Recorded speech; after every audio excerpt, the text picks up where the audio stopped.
വലിയൊരു സന്തോഷ വാർത്ത പറയാനാണ് വന്നിട്ടുള്ളത്. സോ നമ്മളുടെ SSLC 2025 റിസൾട്ട്സ് മെയ് 9 വൈകുന്നേരം വന്നപ്പോൾ എല്ലാവരും ഇങ്ങനെ വെയിറ്റ് ചെയ്തിരിക്കുകയായിരുന്നു. വെബ്സൈറ്റ് കിട്ടുന്നില്ല, റിസൾട്ട്സ് എന്തായി എന്നുള്ള കാര്യങ്ങൾ.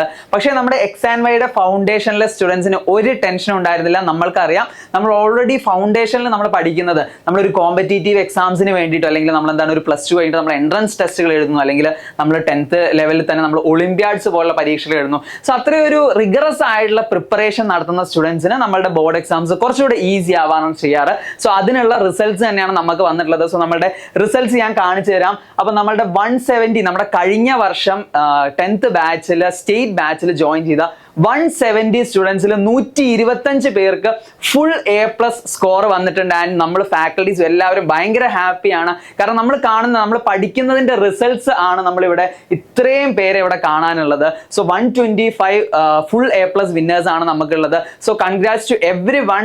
നന്നായിട്ട് പ്രിപ്പയർ ചെയ്ത് സ്കോർ ചെയ്ത് എല്ലാവർക്കും കൺഗ്രാറ്റ്സ്. അപ്പൊ നമ്മൾ പഠിക്കുന്ന കാര്യങ്ങൾ നമ്മൾ കുറച്ചും കൂടെ ഒരു ഹയറപ്പ് ആയിട്ട് അല്ലെങ്കിൽ എന്താണ് കുറച്ചും കൂടെ ഒന്ന് ലെവലപ്പ് ചെയ്തിട്ട് നമ്മൾ പഠിക്കുകയാണെങ്കിൽ, നമ്മൾ ഫൗണ്ടേഷൻ ബേസ് ചെയ്തിട്ടുള്ള കോഴ്സസ് ഒക്കെ പഠിക്കുകയാണെങ്കിൽ നമുക്കറിയാം നമുക്ക് ചെറിയ ടെസ്റ്റുകൾ കുറച്ചും കൂടി ഈസി ആവും. ഇപ്പൊ നിങ്ങൾ +2 കഴിഞ്ഞ് JEE പ്രിപ്പയർ ചെയ്യുന്ന ഒരാളോട് ചോദിക്കുക, അപ്പൊ അയാൾ പറയും JEE കുറച്ച് ടഫ് ആണെങ്കിലും കീം എക്സാം എങ്ങനെയുണ്ട്, കീം എക്സാം കുറച്ചുകൂടി ഈസി ആയിരുന്നു. കാരണം എന്താണ്, ഒന്ന് ലെവലപ്പ് ചെയ്ത് പഠിച്ചു കഴിഞ്ഞു. ഇനി JEE അഡ്വാൻസിന് പ്രിപ്പയർ ചെയ്യുന്ന ഒരാൾ പറയും JEE മെയിൻസ് എനിക്ക് വലിയ ഇഷ്യൂ ഇല്ല, JEE അഡ്വാൻസ് ആണ് എനിക്ക് കുറച്ചുകൂടെ ടഫ് ഉള്ളത് എന്നുള്ളത്. അപ്പൊ നമ്മൾ എപ്പോഴും നമ്മുടെ ആ ലെവലപ്പ് നമ്മൾ ചെയ്തുകൊണ്ടേയിരിക്കണം. സോ അതിന്റെ റിസൾട്ട് തന്നെയാണ് നിങ്ങൾക്ക് ഇവിടെ കാണാനുള്ളത്. നമുക്ക് ഒരു ടെൻഷൻ ഉണ്ടായിരുന്നില്ല, നമ്മുടെ സ്റ്റുഡൻസിന് അടിപൊളി സ്കോർ തന്നെ വരും എന്നുള്ള കാര്യത്തിൽ. സോ നമ്മുടെ 125 വിന്നേഴ്സ് അല്ലെങ്കിൽ ഫുൾ A+ സ്കോർ ചെയ്ത സ്റ്റുഡൻസ് ഉണ്ട്. ആൻഡ് നമ്മുടെ ഫൗണ്ടേഷന്റെ കാര്യങ്ങളിൽ നിങ്ങൾക്ക് അറിയാം, നമുക്ക് ഇനിയും ഒരുപാട് എക്സാംസ് എഴുതാനുണ്ട്. ഇൻ കേസ് ഇപ്പൊ നിങ്ങൾക്ക് 1-2 A+ മിസ്സാവുക അങ്ങനെ എന്തെങ്കിലും ചെയ്തിട്ടുണ്ടെങ്കിൽ നിങ്ങൾക്ക് റീവാലുവേഷൻ കാര്യങ്ങൾ വരാനുണ്ട്. ഒരു ചെറിയ ചെക്ക് പോയിന്റ് തന്നെയാണ് 10ാം ക്ലാസ്. പക്ഷെ അത് വിചാരിച്ച്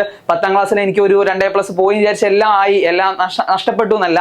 ഫുൾ A+ കിട്ടിയെന്ന് വിചാരിച്ച് എല്ലാം കിട്ടി എന്നുള്ള കാര്യങ്ങളല്ല. ബട്ട് സ്റ്റിൽ ഒരു ചെറിയൊരു ചെക്ക് പോയിന്റ് ആണ്. അപ്പൊ ഇനി നിങ്ങൾ ഡീറ്റെയിൽ ചെയ്ത് പഠിക്കുന്ന സമയത്ത് നിങ്ങൾക്ക് ഒരുപാട് ടെസ്റ്റുകളുണ്ട്. ഇപ്പം നിങ്ങൾ ചെറിയ ക്ലാസ്സിലെ സ്റ്റുഡൻസ് ആവട്ടെ, അല്ലെ പാരന്റ്സ് ആവട്ടെ, നിങ്ങളുടെ മക്കൾക്കൊക്കെ എന്താണ് ഒരുപാട് എക്സാമുകളും ഇനി മുന്നോട്ട് എഴുതാനുണ്ട്. അപ്പൊ അതിനുള്ള പ്രോപ്പർ പ്രിപ്പറേഷൻ നമ്മളൊരു ഫൗണ്ടേഷൻ കോഴ്സിൽ പ്രൊവൈഡ് ചെയ്യുന്നുണ്ട്. അപ്പൊ നിങ്ങൾ എക്സാൻവൈയുടെ ഫൗണ്ടേഷൻ കോഴ്സും കാര്യങ്ങളൊക്കെ നിങ്ങൾക്ക് ഡീറ്റെയിൽ ആയിട്ട് അറിയാം. ഇന്ന് നമ്മൾ ജസ്റ്റ് റിസൾട്ട് അനൗൺസ് ചെയ്യാൻ വേണ്ടി വന്നതാണ്. അപ്പൊ നിങ്ങൾക്ക് എക്സാമിന്റെ അല്ലെ ഫൗണ്ടേഷന്റെ ഡീറ്റെയിൽസ് ഒക്കെ അറിയണമെങ്കിൽ താഴെ കാണുന്ന നമ്പറിൽ വിളിച്ച് ചോദിക്കാം. അതുപോലെ തന്നെ എല്ലാ എക്സാമുകളും, നമ്മുടെ ബോർഡ് എക്സാംസ് മാത്രമല്ല മറ്റ് എക്സാംസിന്റെ എല്ലാ ഡീറ്റെയിൽസും നമ്മുടെ ചാനലിൽ വരുന്നതായിരിക്കും. സോ നമ്മുടെ ചാനൽ സബ്സ്ക്രൈബ് ചെയ്യുക ആൻഡ് നിങ്ങളുടെ ഫ്രണ്ട്സിനും എല്ലാം ഷെയർ ചെയ്ത് കൊടുക്കാം.